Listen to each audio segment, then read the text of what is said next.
28人被困南极整整2年，零下45摄氏度的冰原被极夜笼罩，没有物资，没有支援，按常理他们早该冻死饿死在这片荒地，但最后他们竟然全员都活着回来了。更加离奇的是，他们横穿千里风暴海域，全程没带专业装备，居然没有一个人伤亡。还有队员说，途中总感觉有个看不清的人在引路，这到底是怎么回事？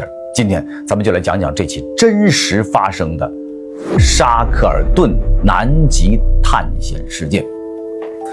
事情呢发生在1914年，那个时候一战的阴云搅得全世界都不太平，可是有一个叫做沙克尔顿的爱尔兰探险家却铁了心要干一件特别疯狂的事，他想横穿整个南极大陆，全程足足有2900公里啊！开玩笑，在那之前根本就没人敢这么干，甚至没人敢这么想，因为当时条件太差了，没有像样的通讯设备，一旦遇到危险根本就没法跟外界联系，没法求援。不像咱们现在人人有手机，而且我国已经把信号覆盖到了南极，但凡遇到意外情况，随时能够联系外界进行求助，只要别让手机欠费停机就行。所以提前充足话费就很有必要。我知道一个好地方，充话费是又快又省钱，就在抖音商城。我还给大家争取到了专属的话费券，领券充更优惠啊！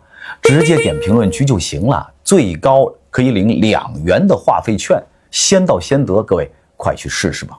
决定要去之后这个沙克尔顿他就开始招探险队员了。他在报纸上登了一个特别奇葩的广告。怎么叫奇葩呢？大概意思是这么说的：招探险队员去南极但是钱很少，而且冷得要命，还全程都是危险，可能好几个月见不着太阳，什么时候回来也不好说。可是要真成功了，那就是天大的荣誉就是给荣誉而已，就这么直接就这么个条件。没想到居然有5000多个人报名。有人说呀，外国人少是有原因的，这网友开玩笑啊。5000多人报名，有这个冒险精神吧。沙克尔顿最后他挑了27个人，加上他自己总共28人，组成了这支探险队。各位，接下来第一个不同寻常的地方就来了，就还没出发就开始不寻常。怎么个不寻常呢？就是这个倡导者，这个船主沙克尔顿，他不是挑人吗？挑27个人吗？他怎么挑人的呀？根据什么呀？一般人说我们根据专业本事嘛，是吧？比如说你会开船你会做饭，是吧？你呢这个力气很大能搬东西，这都行是吧？沙克尔顿根本就不看专业，是吧？那你是学什么的我是学开船的，可以没问题，咱备选。你是学什么的？我是学说相声的，那也行，也来，我看看。他就不管你学的什么，他关键看你性格怎么样。他挑性格，为什么呢？因为他觉得南极那个地方太极端了，就算你技术再厉害，你心态不行的话，迟早会拖垮整个队伍的。这个逻辑我觉得也很成立。所以他挑的这27个人，各行各业的都有，医生、木匠、厨子还真有。你看，刚刚我是随口说的，还真有。甚至还有一个没怎么出过海的普通人，看起来就像是一群乌合之众可是谁也没想到，就是这一群所谓的看起来像乌合之众的人，竟然创造出了人类探险史上的奇迹。同年8月1号，也就是英国对德宣战的前后他们乘坐着耐力号出发了。这艘船是专门为极地探险而造的，用的全是最结实的橡木和桃花心木当时最结实的船就是这样的了。船身还特别厚，能够扛住浮冰的撞击，还装了蒸汽机来辅助，在当时算是最先进的极地船了。他们计划先开到南极的补给点补给站叫南乔治亚岛，在那里补充一点物资，休息几天休整一下，整装待发，正式出发横穿南极大陆。经过1个多月的航行，11月5号他们终于到了南乔治亚岛。岛上有一群挪威的捕鲸人，这些人常年在南极附近跑，那也是离家万里的，对当地的情况是非常熟悉。捕鲸人特意的提醒他们说，今年威德尔海的冰情特别的严重，比往年凶险多了。我们一般人哪知道什么叫冰情啊，对不对？冰情特别严重，那极地就有这种事儿。它是浮冰又多又厚，不适合行船，建议他们你们干脆这样的，等等吧，等多久啊？等1年。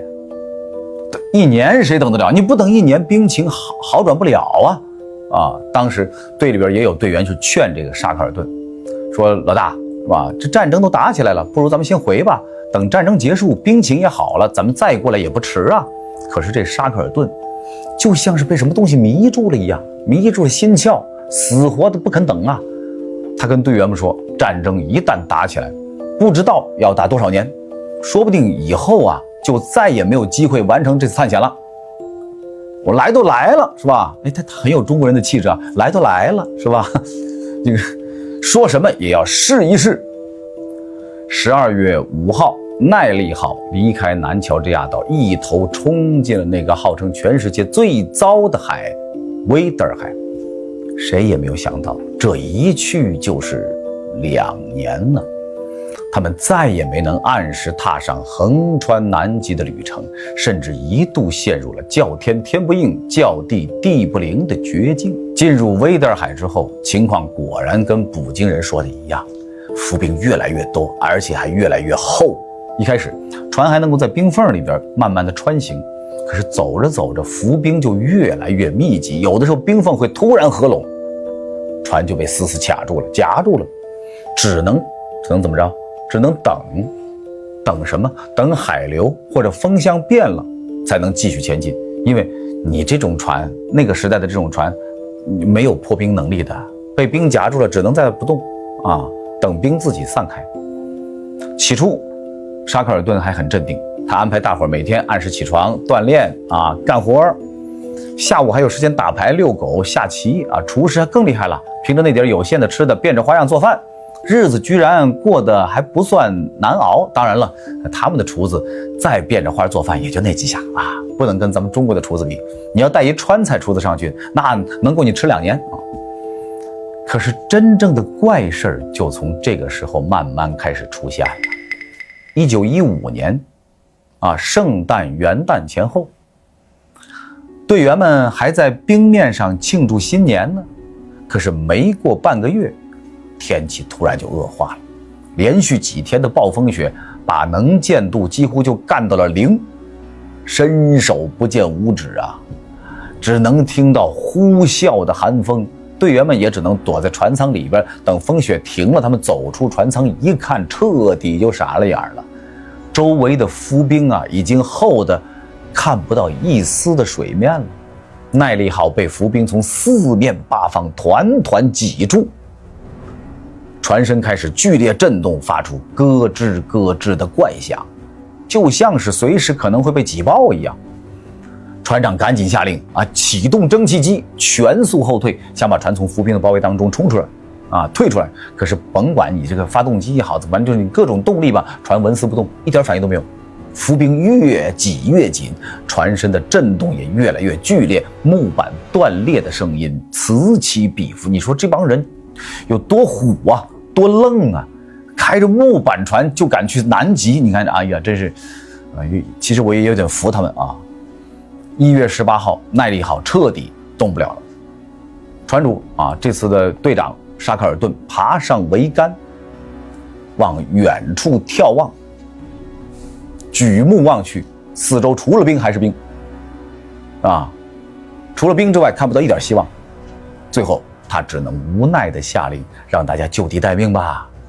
就地待命是什么意思就是待在那儿等待命运的安排待命，等待冰层融化才行这一等，各位真的就是看命运怎么安排。这一等多久10个月，让你等1年，你看还不是差不多等1年，是不是？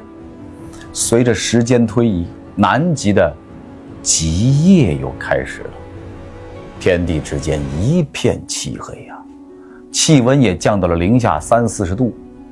最冷的时候，那零下50摄氏度很正常，南极呀，那什么地方，是吧？那有记录以来，有观测以来，地球上最冷的地方就在南极。好在这28个人当中，没有一个人精神崩溃，这就是当年沙克尔顿挑人的时候挑性格，啊，这就挑对了，也没有内讧，一个个的都挺乐观啊。这个，就我们中国人说，就都傻呵呵的啊。更加神的是，他们的物资其实并不算多，可是就这么硬撑了10个月，没有一个人饿死、冻死，甚至很少有人生病，充分说明一个问题，什么呀？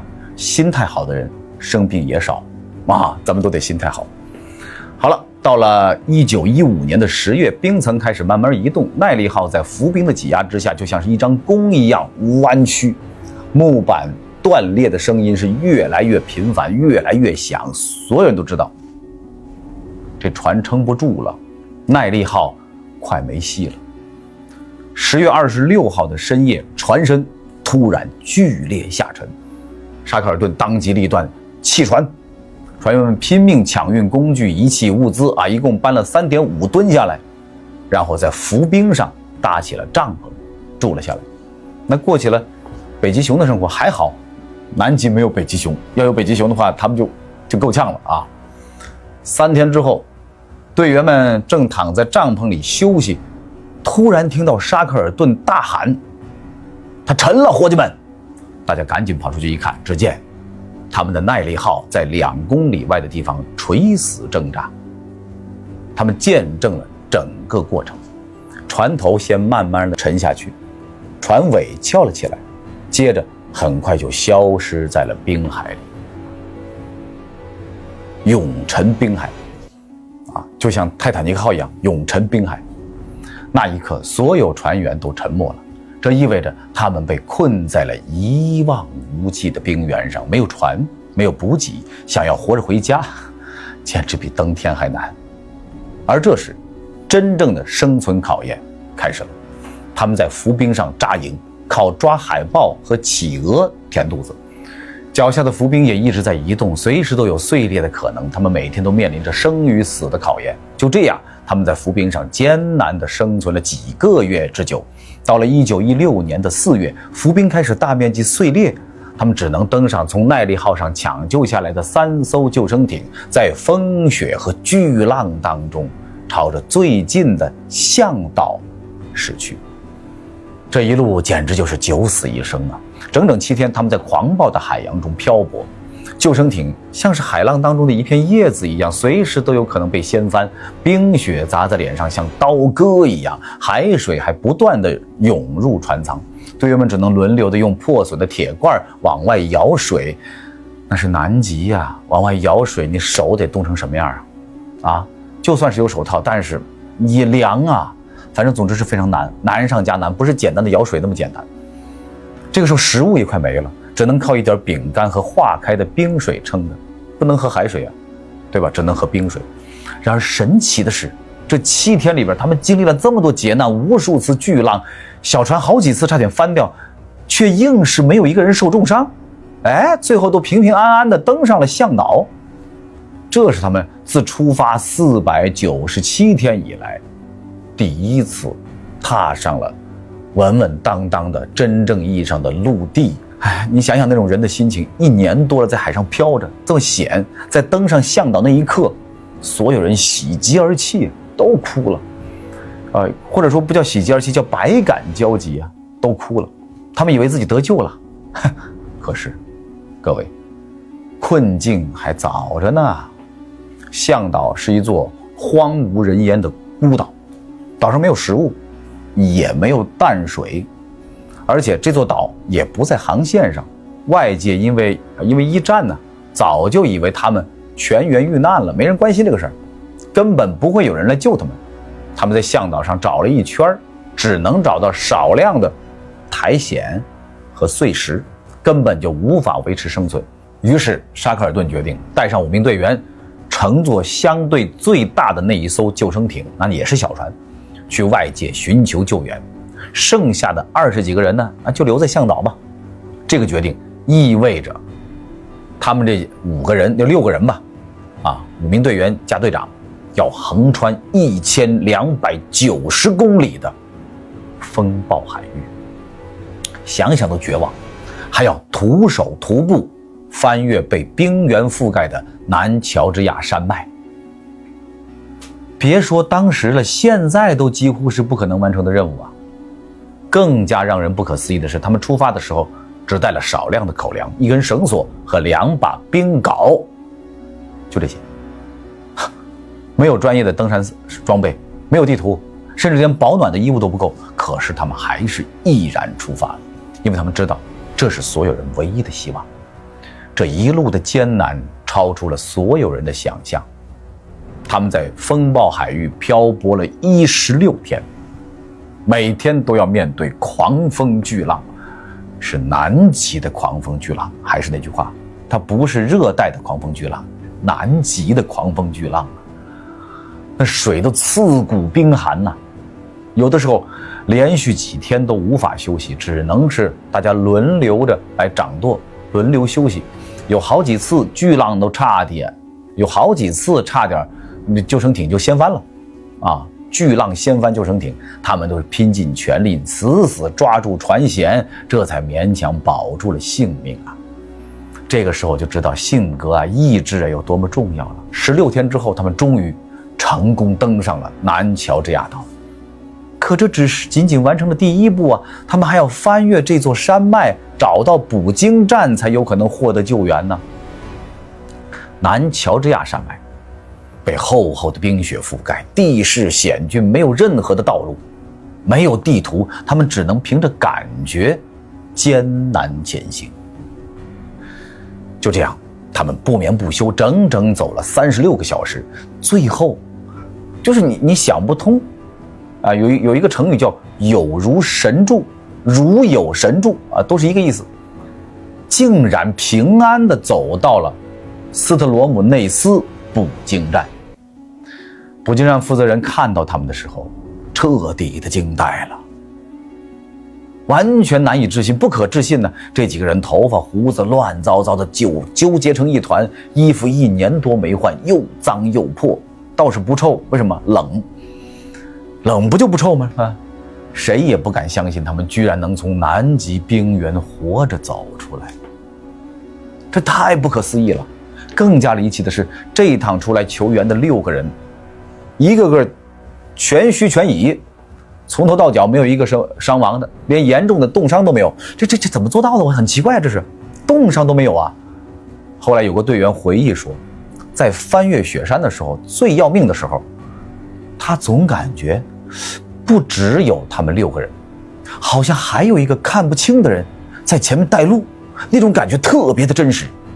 其他几个人呢，也说有过同样的感觉，就是这股说不清道不明的力量，那个看不清的人帮助他们，指引他们撑过了最艰难的那一段道路。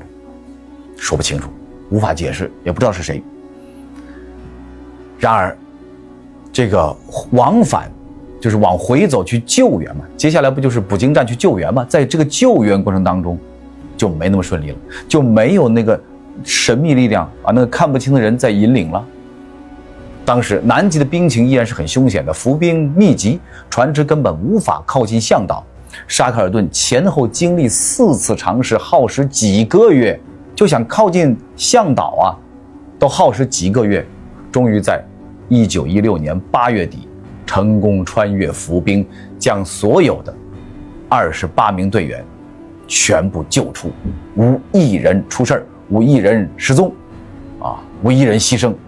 这在人类南极探险史上简直是一个不可思议的奇迹，我再怎么形容它都不为过啊！此处省略2000字的不可思议的内容。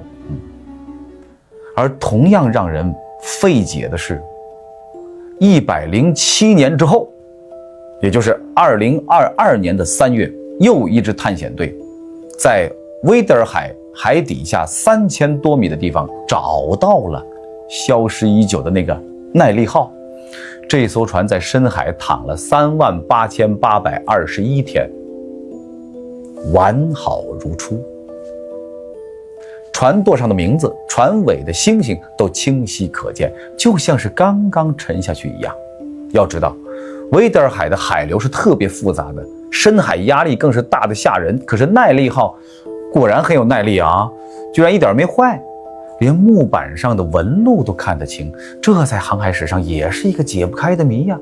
有人说，是南极的低温低氧环境让耐力号得以保存完好。可同样沉在南极海域的其他船只没有这么幸运呢，他们早就被海水腐蚀，被浮冰撞碎，只剩下残骸了。只有耐力号，它还是木头的，就像被施了魔法一样，它完好无损。还有人说，沙克尔顿和队员们能够全员生还，那也有可能是被魔法祝福了啊，被白魔法祝福了，保护了。而那些古怪的细节背后藏着什么秘密？那个看不清的人，也就是那股说不清道不明的力量，到底是什么？谜呀，都是谜，没法解释啊。一直到今天，沙克尔顿的探险事件依然有很多无法解释的地方，也没有谁能够给这件事情下一个准确的定义。但不可否认的是，我们从中得到的非常重要。各位，与诸君共勉，这28个人用他们的坚韧和乐观，创造了人类生存史上的奇迹。